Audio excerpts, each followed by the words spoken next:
Hello student, last video में हमने पांडवों और कौरवों के बारे में पढ़ा। आज की वीडियो में हम कुंती के बारे में पढ़ेंगे। यदुवंश के प्रसिद्ध राजा शूरसेन श्री कृष्ण के पितामह थे। इनके पृथा नाम की कन्या थी। शूरसेन के फुफेरे भाई कुंती भोज के कोई संतान न थी। शूरसेन ने कुंती भोज को पृथा गोद दे दी थी और उसी ने पृथा का नाम कुंती रख दिया। कुंती ने के बचपन में ऋषि दुर्वासा एक बार कुंती भोज के यहाँ पधारे।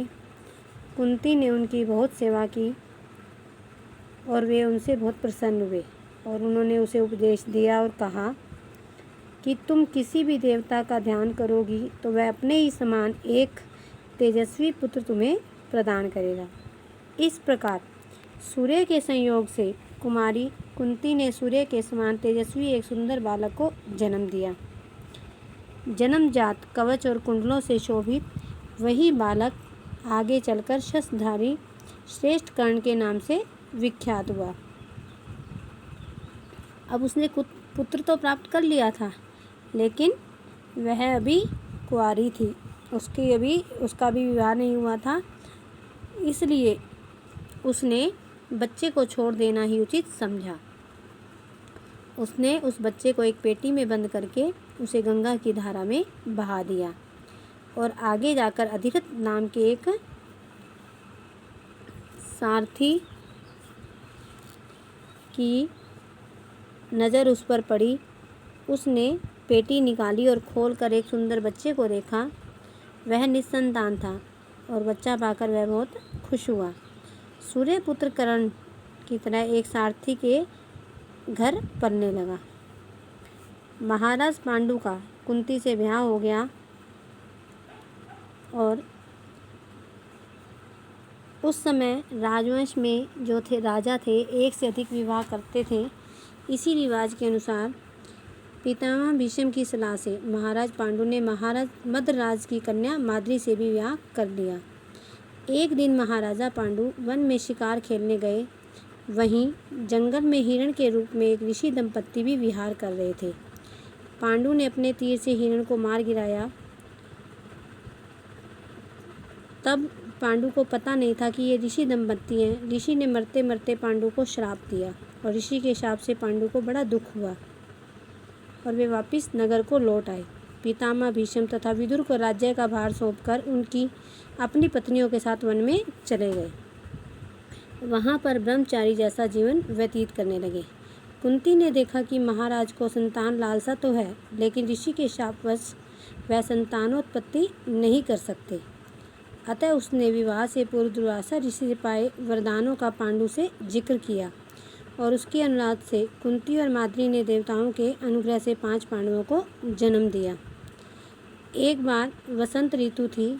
महाराज पांडु माद्री के साथ प्रकृति की उद्गार में सुषमा को निहार रहे थे। ऋषि के शाप का असर हो गया और तत्काल उनकी मृत्यु हो गई। पति की मृत्यु का कारण वह बनी, इसलिए यह सोचकर पांडु के साथ ही माद्री भी मर गई। इस दुर्घटना से कुंती और 5 पांडव के शोक की सीमा न रही। वन के ऋषि मुनियों ने बहुत समझा बुझाकर उनको शांत किया और उन्हें हस्तिनापुर ले जाकर पितामह भीष्म के सुपुर्द कर दिया। युधिष्ठिर की उम्र उस समय 16 वर्ष की थी। पोते की मृत्यु पर शोक करती हुई सत्यवती अपनी दोनों विधवा पुत्र वधुओं अंबिका और अंबालिका को साथ लेकर वन में चली गई। तीनों विद्याएँ कुछ दिन तपस्या करती रहीं और बाद में स्वर्ग सिधार गई।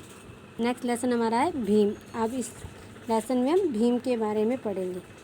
5 पांडव तथा धृतराष्ट्र के 100 पुत्र हस्तिनापुर में साथ साथ रहने लगे। शरीर बल में पांडु का पुत्र भीम सबसे बढ़कर था। खेलों में वह दुर्योधन और उसके भाइयों को खूब तंग करता था। यद्यपि उसके मन में किसी से वैर नहीं था, इसलिए दुर्योधन तथा उसके भाइयों के मन में भीम के प्रति द्वेष भाव बढ़ने लगा और वह उसे मारने की सोचने लगे। दुर्योधन ने सोचा कि अगर ऐसा कर दिया जाए तो सारे राज्य पर उनका अधिकार हो जाएगा।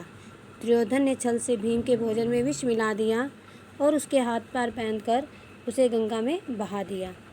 गंगा की धारा में बहता हुआ वह दूर निकल गया। इधर दुर्योधन मन ही मन सोच रहा था कि भीम का तो काम तमाम ही हो गया होगा।